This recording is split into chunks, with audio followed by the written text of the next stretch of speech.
जय हिंद दोस्तों, मैं भूपेन नामदेव। कैसे हो आप लोग? आशा करता हूँ आप लोग अच्छे होंगे। जैसा कि आप स्क्रीन पर देख रहे हो, यह पेपर एसएससी जीडी का प्रीवियस ईयर का पेपर है। यानी जो आपकी पिछली भर्ती एसएससी जीडी की निकली हुई थी, उसका यह पूरा आंसर की है। तो आज हम जीके जीएस के सेक्शन को या जीके जीएस के पार्ट को सॉल्व करने वाले हैं। इसके अलावा भी कुछ प्रीवियस ईयर के पेपर मैं रीजनिंग, हिंदी, जीके जीएस के सॉल्व करवाया हूँ। अगर आपने वो नहीं देखे हैं, देखना चाहते हैं, तो वीडियो प्लेलिस्ट पर जाकर देख सकते हैं।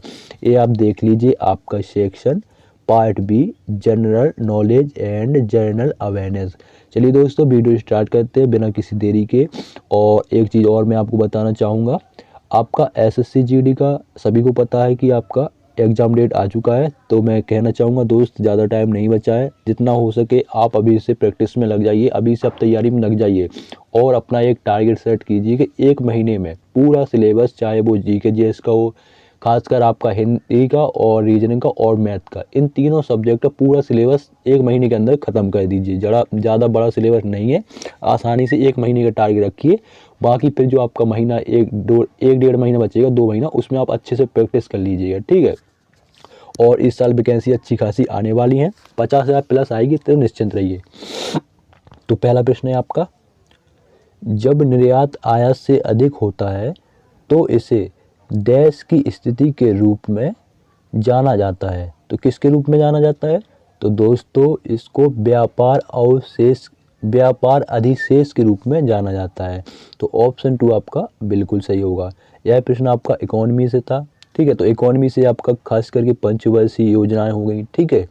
यहाँ से प्रश्न आपके बनते ही बनते हैं। जो आपकी हरित क्रांति हो गई, इसकी जनक, या आपकी पीली क्रांति किससे संबंधित है, नीली क्रांति किससे संबंधित है। अगला प्रश्न देखिए, खेलो इंडिया यूथ गेम्स को पहले डैश के रूप में जाना जाता था। तो पहले किसके रूप में जाना जाता था? तो पहले इसको खेलो इंडिया स्कूल गेम्स के नाम से जाना जाता था, ठीक है। तो आपका ऑप्शन 4 आपका बिल्कुल सही होगा। आपका जो ये प्रश्न है, ये आपका खेल कूद से रिलेटेड है। खेल कूद से रिलेटेड आपका किसी खेल का लंबाई पूछ लेते हैं, जब पिच वगैरह का लंबाई होता है, ठीक है। और आपका पुरस्कार अगर किसी खेल में दिया गया है, पुराना कोई पुरस्कार, ठीक है, जो फेमस है, वो पुरस्कार भी पूछ लेते हैं। अगला देखो, अगला प्रश्न आपका पॉलिटी से है। बहुत ही आसान प्रश्न है, बच्चे को पता होना चाहिए। लोकसभा का सदस्य बनने के लिए न्यूनतम आयु कितनी होनी चाहिए? तो लोकसभा का सदस्य सभी लोग जानते हैं, वही सांसद होता है। तो कितने वर्ष होना चाहिए? 25 वर्ष, मिनिमम 25 वर्ष होना चाहिए। भारत का नागरिक होना चाहिए, पागल और दिवालिया नहीं होना चाहिए, ठीक है। और किसी पद पर वो कार्यरत नहीं होना चाहिए। तो ऑप्शन 4 आपको बिल्कुल सही होगा, 25 वर्ष। पढ़ते हैं अगले प्रश्न की ओर। अगला प्रश्न है आपका, बर्मी भारत के किस पड़ोसी देश की राजभाषा है? तो किस पड़ोसी देश की राजभाषा है? तो दोस्तों, म्यांमार की। और म्यांमार को पहले क्या कहते थे? बर्मा ही कहते थे। क्या कहते हैं? बर्मा कहते थे। तो उसकी राजभाषा क्या है? बर्मी, ठीक है। और अब वर्तमान में म्यांमार कहते हैं। तो ऑप्शन 4 आपका बिल्कुल सही होगा। नागालैंड, अगर आप अपना जो नागालैंड राज्य है, उसी से इसकी म्यांमार की सीमा लगती है, ठीक है। बढ़ते हैं अगले प्रश्न की ओर। अगला प्रश्न भी आपका करंट अफेयर्स से है। करंट अफेयर्स के आपके 2 से 3 प्रश्न देखने को मिलेंगे, खासकर 2 तो मिल ही जाएंगे।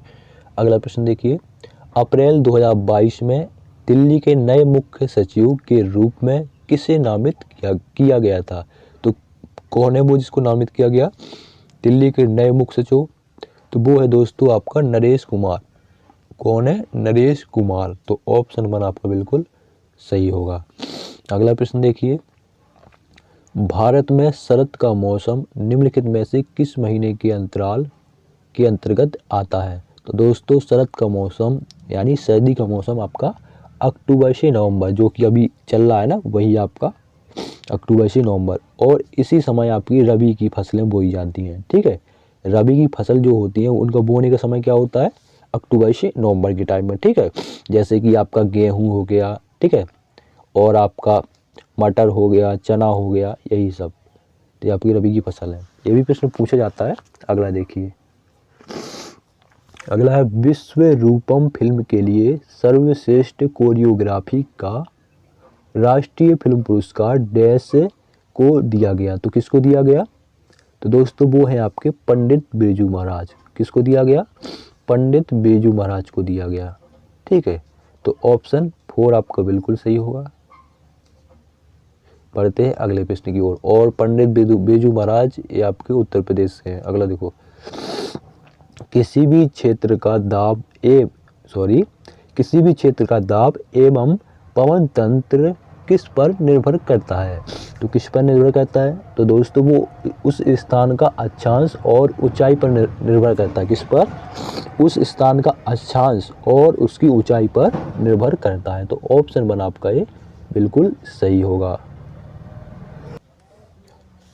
अगला प्रश्न देखेंगे, भारतीय राष्ट्रीय कांग्रेस की स्थापना कब हुई थी? तो भारतीय राष्ट्रीय कांग्रेस की स्थापना 1885 में हुई थी और इसका जो अधिवेशन है, पहला अधिवेशन मुंबई में हुआ था। ठीक है, किस में हुआ था? मुंबई में हुआ था। ठीक है, अगला देखो, अगला प्रश्न है आपका, कंपनी संशोधन विधेयक 2020 को लोकसभा में किस मंत्री द्वारा पेश किया गया था? तो किस मंत्री द्वारा पेश किया गया? दोस्तों ये अनुराग सिंह ठाकुर के द्वारा पेश किया गया था, जो कि अभी वर्तमान में खेल मंत्री है। ठीक है, भाजपा से है। अगला देखो, अनुच्छेद डैश से डैश अन्य बातों के साथ साथ राष्ट्रपति की योग्यता, कार्यों और उनके कार्यकाल, निर्वाचन, पुनः निर्वाचन की विधि और महाभियोग का वर्णन करता है। तो दोस्तों अनुच्छेद 52 से जो है कि आपका राष्ट्रपति के बारे में स्टार्ट हो जाता है और 62 तक आपका चलता है। ठीक है, अनुच्छेद 62 तक। तो ऑप्शन 3 बिल्कुल सही होगा। ठीक है, बढ़ते हैं अगले प्रश्न की ओर। अगला प्रश्न है आपका, भगवान महावीर ने डैश वर्ष की आयु में घर छोड़ दिया और ज्ञान की तलाश में एक जंगल में रहने चले गए। तो दोस्तों उन्होंने 30 वर्ष की आयु में, कितनी वर्ष की आयु में? 30 वर्ष की आयु में अपना घर छोड़ा था। तो आपके ऐसे प्रश्न भी पूछे जाते हैं, तो खासकर पढ़ लेना अच्छे से। और प्रीवियस ईयर का पेपर लगाने का यही सबसे बड़ा फायदा होता है, पता चल जाता है कि यहाँ से ऐसे प्रश्न पूछे जा रहे हैं। अगला देखो, निम्नलिखित में से किस नियम के अनुसार विद्युत धारा द्वारा उत्पन्न ऊष्मा चालक के प्रतिरोध, धारक के वर्ग और इसके प्रवाहित होने के समय के समानुपाती होती है? तो किसका ये नियम है भाई? ये जूल का नियम है। अगर आपने हाई स्कूल में पढ़ा होगा तो साफ साफ उसमें दिया गया है, जूल का नियम है। अगला देखिए, डिडी अरुणाचल प्रदेश का एक कृषि उत्सव है। ऐसे प्रश्न आए कोई उत्सव, महोत्सव, त्योहार वाला, ठीक है, तो इसको तुरंत नोट कर लिया करो। तो डिडी जो है वो भाई आपका अरुणाचल प्रदेश का एक कृषि उत्सव है। यह डैश के महीने में मनाया जाता है। तो किस महीने में मनाया जाता है? तो दोस्तों ये जुलाई के महीने में मनाया जाता है। ऑप्शन 3 आपका बिल्कुल सही होगा। बढ़ते हैं अगले प्रश्न की ओर। अगला प्रश्न आपका साइंस है, केंद्रक झिल्ली द्वारा केंद्रक को डैश से अलग किया जाता है। तो किससे अलग किया जाता है? कोशिका द्रव से अलग किया जाता है। ऑप्शन 3 आपका बिल्कुल सही होगा। अगला प्रश्न देखिए, व्यापार का डैश शेष वह होता है जिसमें निर्यात की गई घरेलू वस्तुओं का मूल आयातित विदेशी वस्तुओं के मूल से अधिक होता है। तो व्यापार का अनुकूल शेष वह होता है। क्या? अनुकूल शेष वह होता है। तो ऑप्शन 2 आपका बिल्कुल सही होगा। अगला प्रश्न देखिए, डैश के दौरान मुख्य फोकस सार्वजनिक क्षेत्र पर था और इस दौरान देश में तेजी से औद्योगिकरण लाने की योजना बनाई गई थी। तो दोस्तों भारत में दूसरी पंचवर्षीय योजना के दौरान मुख्य फोकस सार्वजनिक क्षेत्र पर था और आपकी प्रथम पंचवर्षीय योजना जो थी वो आपका 1951 में स्टार्ट हुई थी, जो कि आपकी 56 तक चली थी।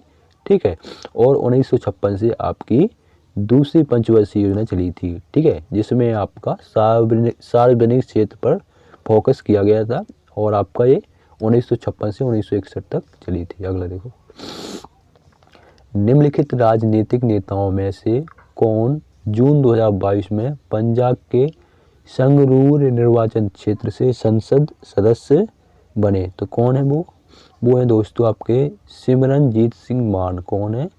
सिमरनजीत सिंह मान। तो ऑप्शन 4 बिल्कुल सही होगा।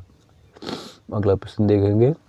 स्वामी विवेकानंद के जन्मदिन के उपलक्ष्य में 23वां राष्ट्रीय युवा महोत्सव देश में आयोजित किया गया था। तो कहाँ पर आयोजित हुआ दोस्तों? ये लखनऊ उत्तर प्रदेश में हुआ। उत्तर प्रदेश की राजधानी लखनऊ उत्तर प्रदेश में हुआ था। अगला देखिए। संगीत नाटक अकादमी द्वारा मई 2022 तक कितने भारतीय नृत्यों को शास्त्रीय नृत्य के रूप में मान्यता दी गई है? तो दोस्तों आपके 8 शास्त्रीय नृत्य हैं। कितने हैं? 8 शास्त्रीय नृत्य। ठीक है। केरल के 2 है आपके मोहिनीअट्टम और कथकली। ठीक है। फिर आपका है भरतनाट्यम। ठीक है। फिर है आपका कथक। फिर है आपका कुचिपुड़ी। फिर है आपका सत्रिया। फिर है आपका मणिपुरी और फिर आपका उड़ीसी। कितने हो गए? 1 2 3 4 5 6 और आपका 7 8 ही हो गए पूरे। कथकली और आपका मोहिनीअट्टम केरल का, भरतनाट्यम तमिलनाडु का, कथक आपका उत्तर प्रदेश का, कुचिपुड़ी आंध्र प्रदेश का, सत्रिया असम का, मणिपुरी मणिपुर का, उड़ीसी उड़ीसा का। सबसे पुराना भरतनाट्यम और सबसे नया कथक। अगला आपका सेक्शन यहाँ से मैथ का स्टार्ट हो जाता है। तो दोस्तों ये थे आपके एसएससी जीडी में पूछे गए प्रीवियस ईयर के जीके जीएस के प्रश्न। वीडियो कैसा लगा कमेंट बॉक्स में ज़रूर बताएं। मिलते हैं किसी नेक्स्ट वीडियो में, और कुछ भी डाउट हो तो बेझिझक पूछ लीजिएगा। और ये आप देख सकते हैं मैथ भी आपकी सॉल्व कराएंगे, क्योंकि मैथ का तो 1 महीने के अंदर ही निपटा देंगे। ये तो 1 महीने रोज़ के 3 दिन चलेंगे प्रीवियस ईयर की पेपर, खासकर रीजनिंग हिंदी और आपका रीजनिंग हिंदी मैथ 3 सब्जेक्ट ही चलाना है खासकर। ठीक है। जीके जीएस तो ऐसा है कि वो तो होता ही रहेगा। जीके जीएस पे भी थोड़ा ध्यान देना, ऐसा मत सोचना कि जीके जीएस से तो नहीं कर लेंगे वो तो इतना सही